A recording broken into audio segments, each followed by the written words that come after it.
ہم آپ کے بہت مشکور ہیں نجومی صاحب، ہمیں ہمارا فیوچر پتا ہے۔ ہاں، آج کے دن اقرب جدی کے بہت قریب آنے والا ہے اور دن بہت اچھا گزرے گا۔ آپ کا شکریہ نجومی صاحب۔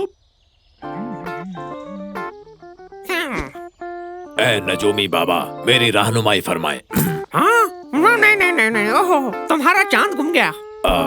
پر کہاں گم گیا؟ اب کیا پتا، جا کر ڈھونڈنا پڑے گا۔ ایک تھیلی اور رکھ دو اشرفیوں کی یہاں میز پر۔ اچھا۔ ہاں سلام نجومی بابا۔ ہاں دیکھو بھائی، آج یورینس ظہر تک ذرا سخت ہے، ظہر تک عطارد اس سے الگ ہو جائے گا۔ ہاں بالکل، آپ نے بجا فرمایا، لیکن میں ستاروں کی زبان نہیں سمجھتا، کیا آسان الفاظ میں بتا سکتے ہیں؟ مطلب یہ کہ تمہیں ایک دیگ میں پکا کر ایک لونگڑ کے سامنے پیش کیا جائے گا۔ آپ کا بہت شکریہ، میں مشکور ہوں نجومی بابا۔ کمائی ہی کمائی ہے اس کام میں۔ ارے یہ کیا تم بھی کسی نجومی کی طرح خود سے ہی باتیں کر رہے ہو بھائی؟ میرے ذہن میں ایک کاروباری اسکیم آئی ہے۔ اگر تم روزانہ مجھے جنگل اور فارم کے تمام جانوروں کی خبریں دو گے تو ہم دونوں امیر ہو جائیں گے، دیکھنا۔ کیا؟ چلو ٹھیک ہے، میں جنگل میں سب کی خبر لے کر آتا ہوں۔